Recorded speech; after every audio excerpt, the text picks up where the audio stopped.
જય શ્રી સ્વામિનારાયણ વિદ્યાર્થી મિત્રો ધોરણ 7ની અંદર ગુજરાતી વિષયમાં પાઠ 11 કાવ્ય છે જનની. જનની એટલે માતા.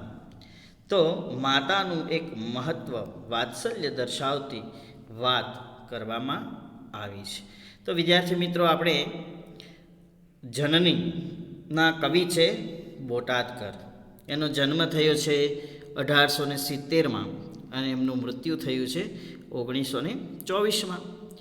તો કે કવિ દામોદર ખુશાલદાસ બોટાદકરનો જન્મ ભાવનગર જિલ્લાના બોટાદમાં થયો હતો.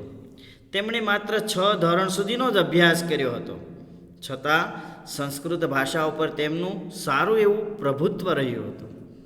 એ 6 ધોરણ સુધી જ ભણ્યા હતા વિદ્યાર્થી મિત્રો, છતાં પણ એમ કહે છે કે સંસ્કૃત ભાષા ઉપર તેમનું પ્રભુત્વ ખૂબ જ સારું હતું.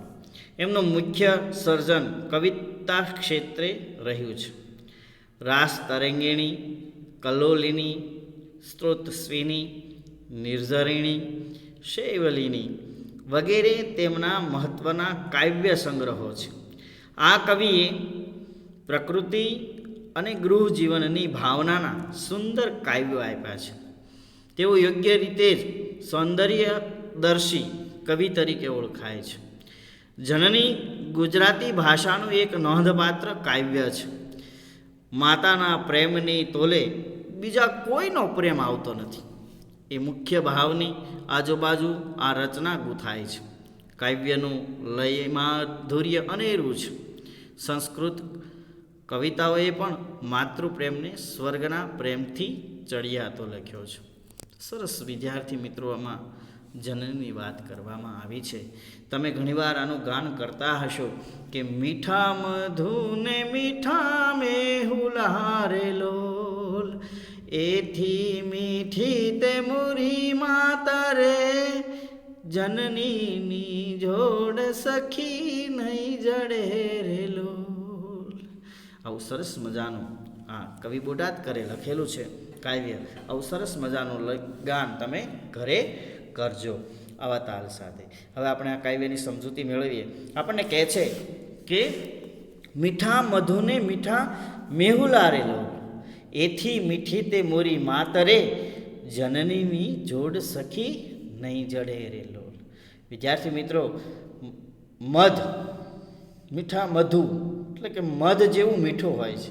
એ જ રીતે મેહુલો એટલે કે વરસાદનું પાણી પણ મીઠું લાગે છે, પણ આ બંનેની મીઠાશ કરતાં પણ મારી માતા વધુ મીઠી વહાલી છે. એમ કહે છે કે હે સખી, માતાની જોડ ક્યાંય મળશે નહીં, એના જેવું બીજી કોઈ નથી.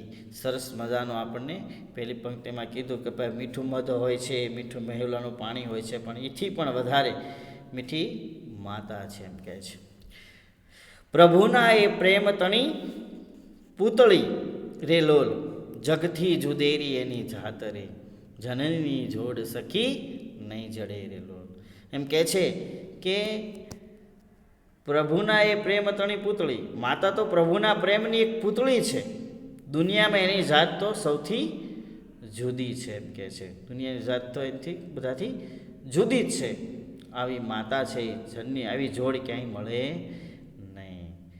અમીની ભરેલી એની આંખડી રે લોલ, વાલના ભરેલા એના વેણ રે, જનનીની જોડ સખી નહીં જડે રે લોલ. એની આંખો છે એ અમૃતથી ભરેલી છે વિદ્યાર્થી મિત્રો, અને એના વેણ એટલે કે શબ્દો વાલથી ભરેલા છે. એની આંખ અને વાણીથી હંમેશા અમૃત મીઠાશ નીતરતો હોય એવું આપણને લાગ્યા કરે છે. એવી માતા હોય છે. હાથ ગુથેલ એના હીરના રે લોલ, હૈયું હેમંત કેરી હેલ રે, જનનીની જોડ સખી નહીં જડે રે લોલ. એના હાથ છે એ કેવા કીધા તો કે રેશમની ગૂંથેલી દોરી જેવા કોમળ છે, અને એનું હૈયું છે હેમંત ઋતુના નિર્મળ જળ એટલે કે પાણી ભરેલી હેલ જેવું છે. કે દેવોને દૂધ એના દોહેલ્યા રે લોલ, શશીએ સિંચેલ એની સૌડ્ય રેલ, જનનીની જોડ સખી નહીં જડે રે લોલ. કહે છે કે દેવોને પણ માતાનું દૂધ છે એ મળવું દુર્લભ છે. મુશ્કેલ છે કે માતાનું દૂધ દેવોને પણ મળવું મુશ્કેલ છે. શશીએ સિંચેલીની સોયડે રે, તેનો ખોળો તો ચંદ્રના અમૃતથી સિંચાયેલો છે, રસ્તરબોળ છે. હે સખી, એમ કહે છે કે એ દેવોને પણ માતાનું દૂધ મળવું દુર્લભ છે, મુશ્કેલ છે. અને કહે છે જગનો આધાર એની આંગળી રે લોલ, કાળજામાં કંઈક ભર્યા કોડ રે, જનનીની જોડ સખી નહીં જડે રે લોલ. એમ કહે છે કે દુનિયામાં સૌનો આધાર માતાની આંગળી છે. અને આંગળી પકડીને ચાલતા શીખ્યું તો આપણે જગતમાં ફરીએ છીએ. તેના કાળજામાં પોતાના સંતાન વિશે કેટલાય કોડ એટલે કે અરમાન ભરેલા છે.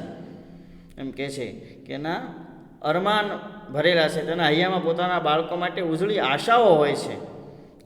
એવી વાત આ માતાની કરવામાં આવી છે.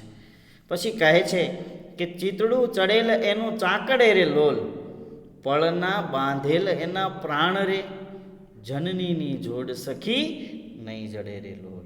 કહે છે કે એનું ચિત્ત હંમેશા ચાકડાની જેમ બધી બાજુએ ફરતું રહે છે. તે ઘરની વિવિધ જવાબદારીઓ નિભાવે છે, સૌને સુખ આપે છે. એમ કહે છે કે એનો જીવ સમયની સાથે બંધાયેલો છે, સમય પૂરેપૂરી સાચવીને તે જવાબદારીઓ નિભાવે છે. મૂંગી આ શિષ્ય ઉરે મલકતી રે લોલ, લેતા ખૂટે ને એની લાણ રે. એમ કહે છે તેના હૈયામાં મૂંગી આશીષ એટલે કે આશીર્વાદ હંમેશા મલક્યા કરે. મલકતી એટલે મલક્યા કરે છે. તેના આશીર્વાદની લાણી અખૂટ છે, તે ક્યારેય ખૂટતા નથી. માતા છે એના આશીર્વાદ છે એ હંમેશા આપણી ઉપર મલક્યા કરે છે, આપ્યા જ કરે છે. અને એના આશીર્વાદ છે એમ કહે છે કે લીધા જ કરીએ એ ક્યારેય ખૂટતા નથી. ધરણી માતાએ હશે ધ્રુજતી રે લોલ, અચળા અચૂક એક માય રે, જનનીની જોડ સખી નહીં જડે રે લોલ. કહે છે કે ધરતી માતા હશે ધ્રુજતી લોલ, તો કે ધરતી માતા પણ ક્યારેક ધ્રુજે છે. ભૂકંપ આવે છે ને, ધરતીકંપ થાય છે, એટલે કહે છે કે ધરતી માતાએ ક્યારેક ધ્રુજે છે. અચળા અચૂક એક માય રે, પણ માતા તો હંમેશા અચળ જ રહે છે, ક્યારેય ડગમગતી નથી, ધ્રુજતી નથી. એવી આ માતા છે. ગંગાના નીર તો વધે ઘટે રે લોલ, સરખો એ પ્રેમનો પ્રવાહ રે, જનનીની જોડ સખી નહીં જડે રે લોલ.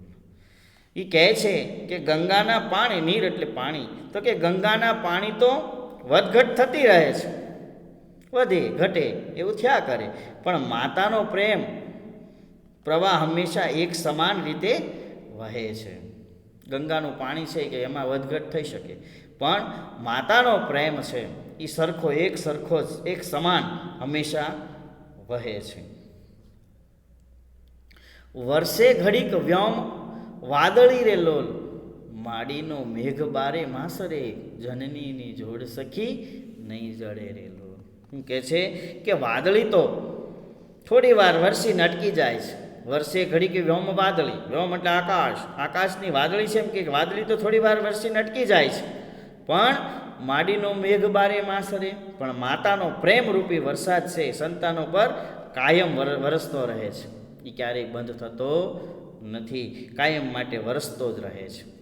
વિદ્યાર્થી મિત્રો, કેવી માતાને સરખાવી છે કવિ બોટાદ કરે કે ભાઈ માતા છે એની જોડ ક્યાંય આપણને મળે નહીં. વિદ્યાર્થી મિત્રો, ચડતી ચંદાની દિશે ચાંદની રે લોલ, એનો નહીં હાથ મેં ઉજાસ રે, જનનીની જોડ સખી નહીં જડે રે લોલ. કીધું કે ચંદ્રની ચાંદણીમાં તો વધઘટ તિથિ પ્રમાણે થતી રહે છે. ચંદ્ર તમે જુઓ તો અંજવાળું ને અંધાર્યું બે પક્ષ આવે, કૃષ્ણ પક્ષ અને શુક્લ પક્ષ.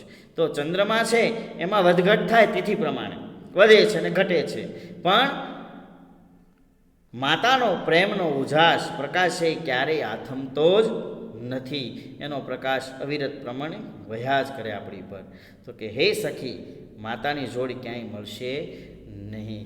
આ એક સરસ મજાનું રાસ તરંગીણીમાંથી લેવામાં આવેલું બોટાદકર રચિત સરસ મજાનું જનની એક ઉર્મી ગીત અહીંયા આપણને બોટાદકરે આપ્યું છે. અને માતાનું મૂલ્ય સમજાવ્યું છે કે માતા જેવી બીજી કોઈ જોડ નથી, માતા જ સર્વસ્વ છે.